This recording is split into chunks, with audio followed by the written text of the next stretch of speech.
My name is Nicole Hunt, and I will be talking about reducing waste in the U.S. healthcare system. We all know that the U.S. healthcare system is the most expensive in the world, and it's important that we discuss and look into reducing waste in order to make this type of system or program sustainable for the future. Of what we're going to be discussing today. We're going to start out with the United States healthcare spending and the cost escalations that we are seeing over time. Then we'll move into what exactly is healthcare waste and the classifications of those waste.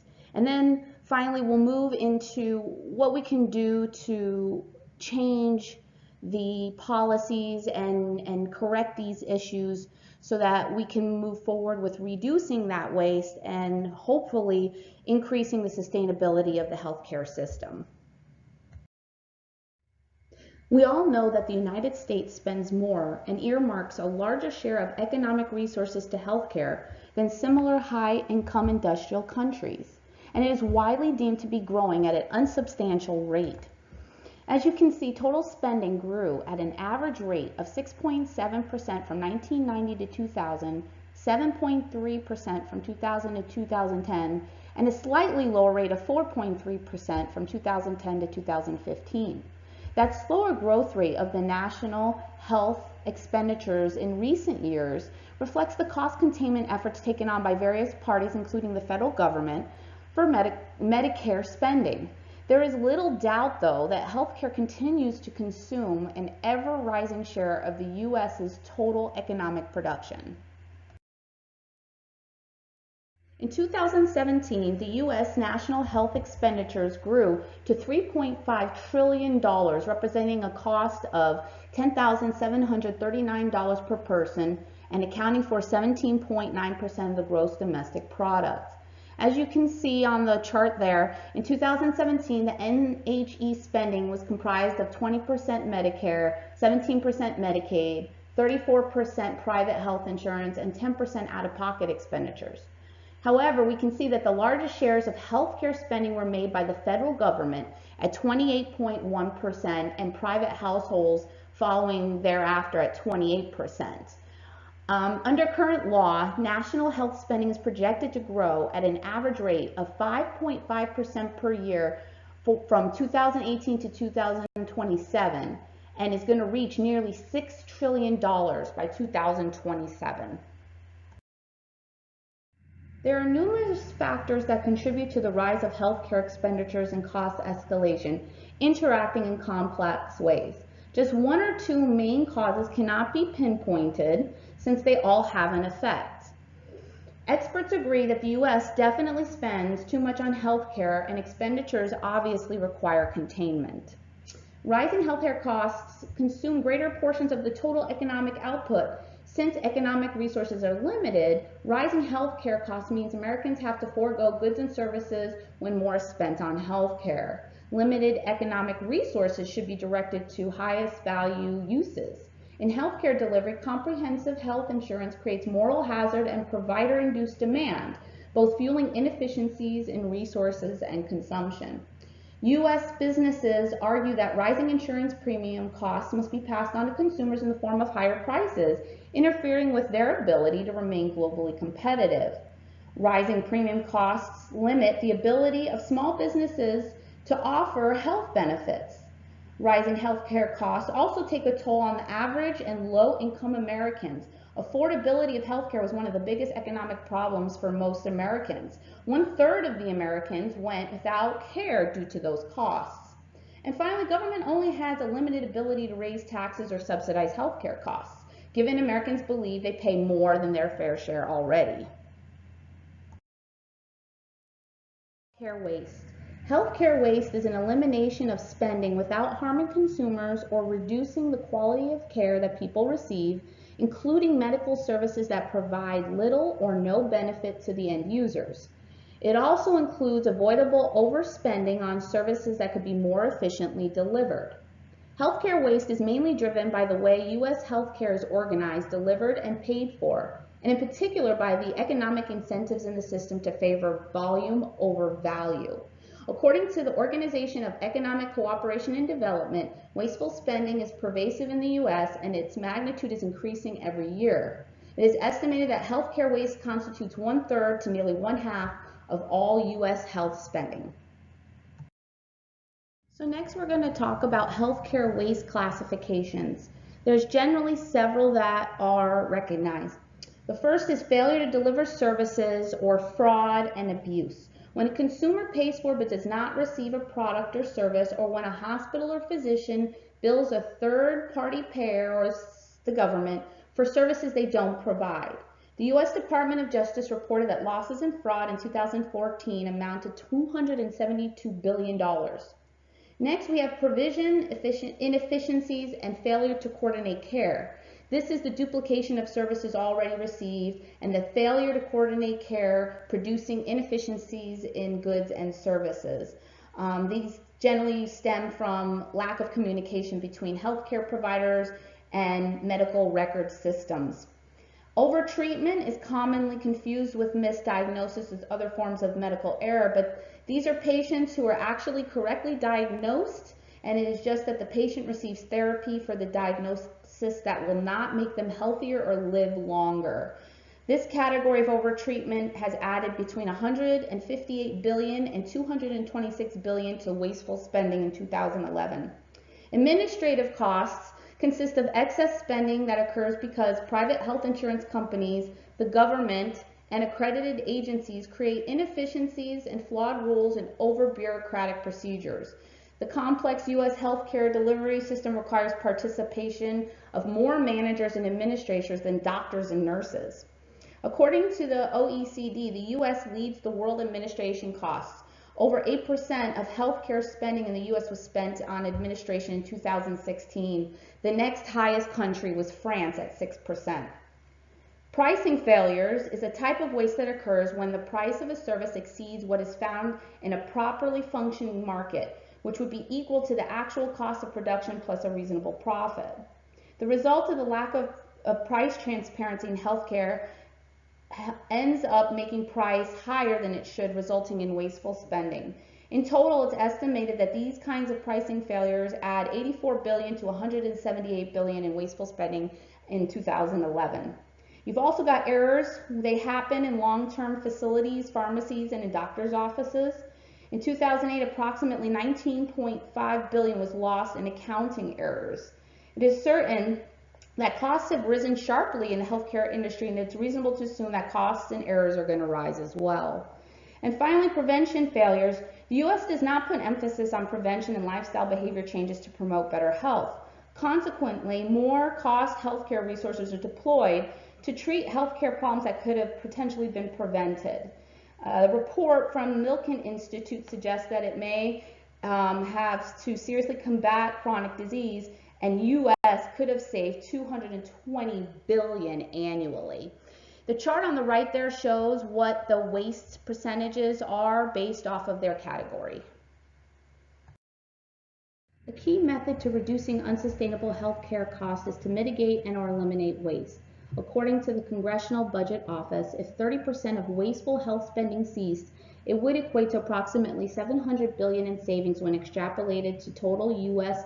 healthcare spending. In 2012, the Institute of Medicine offered 10 broad recommendations for creating a different healthcare system in which research, new incentives, partnerships between providers and patients, and a culture supporting continuous learning and development could lead to real-time improvements in efficiency and effectiveness of U.S. healthcare.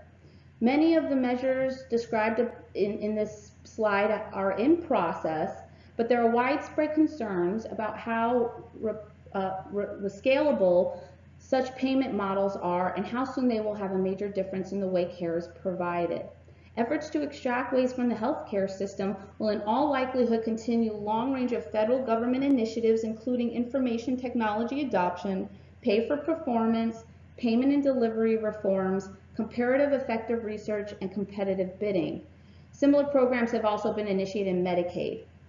The interests of powerful players who profit from the waste in our current system complicate the politics of waste reduction, and so it is proved to be remarkably difficult to achieve major health reform.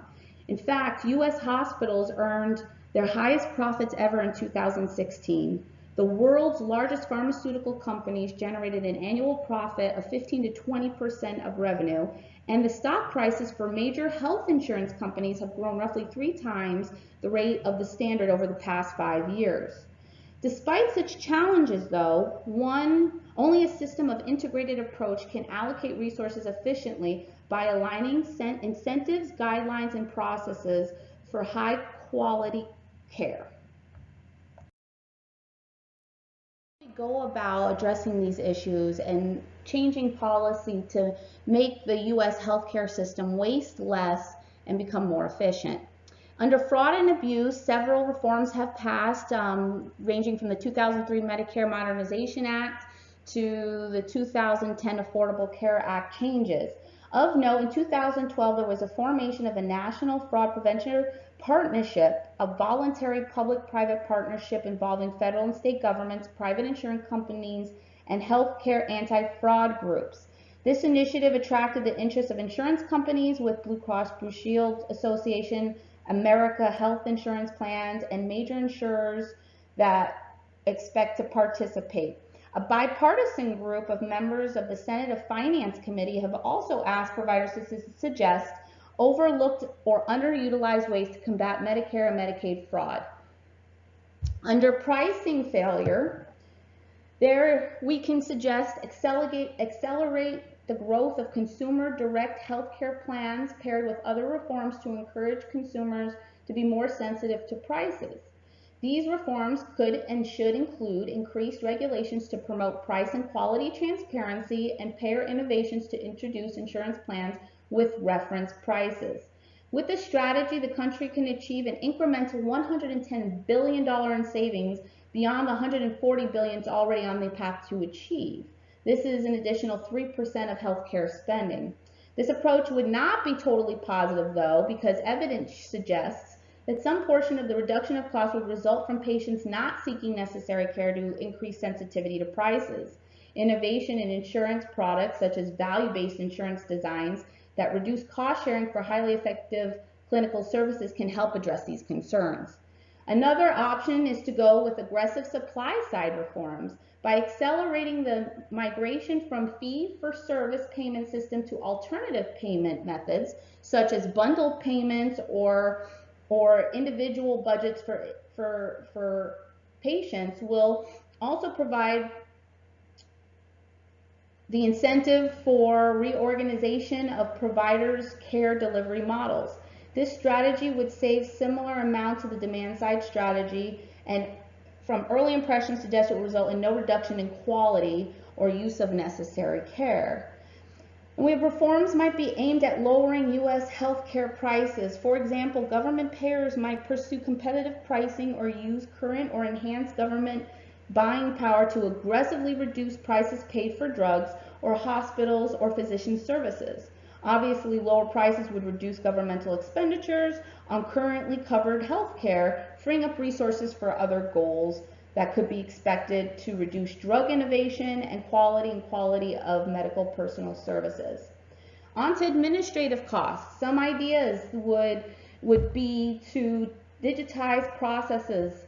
One of the biggest drains on the healthcare system is the administrative costs associated with the revenue cycle. Minor mistakes associated with benefit verification, denial management, and claim resubmission can become very costly.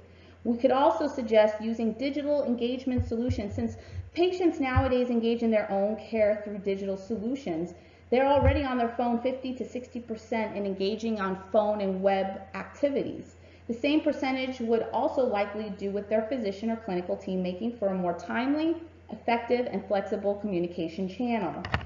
Lastly, there's of course a suggestion, single payer system, which contains a potentially large financial incentive by shedding much of the administrative costs in the current system. However, conservatives fight against this policy, arguing that resources would be allocated based on politics and not necessarily on needs, and that would create inequities and inefficiencies in the system. It would be better for system values to achieve through competitive private models where superior providers are given more consumers at lower prices.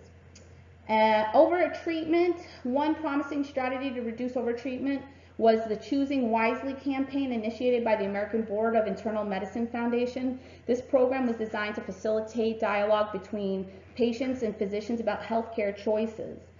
To minimize overtreatment, specific clinical procedures, tests, medication, and other services that don't benefit patients need to be identified through policy, payment training, and management. The National Priorities Partnership Program has produced precisely such a list in cooperation with the endorsement of relevant medical specialty societies. Error. Considering ways to advance the adoption of information technology to decrease medical errors, including decision support systems and prescribing in outpatient settings. And lastly, prevention failure. The Agency of Healthcare Research and Quality mission is to produce evidence to make healthcare safer, higher quality, more accessible, equitable, and affordable. They work with the U.S. Department of Healthcare and Human Resources and will offer partnerships to make sure that the evidence is understood and used. Ultimately, a fundamental shift in medical culture must occur to achieve significant reductions in healthcare waste. Clearly, the U.S. healthcare system is sub-optimized, as evidenced by healthcare spending that continues to spiral out of control. Health policy, congressional reports, and regulations are needed to distinguish between acute care and post-acute care. It is possible that lasting improvements can be achieved by shifting the heart of healthcare from acute, crisis-oriented care to community health. Healthcare is best when it is patient-centered and outcomes-oriented. Healthcare should promote autonomous and informed decision-making, facilitating care coordination among patients, families, and healthcare providers. Policy proposals for developing national goals for quality improvement and implementing a system of quality measurement, quality reporting, and evidence-based clinical decision-making could improve the market for health insurance and healthcare, and thereby generate incentives for better efficiency.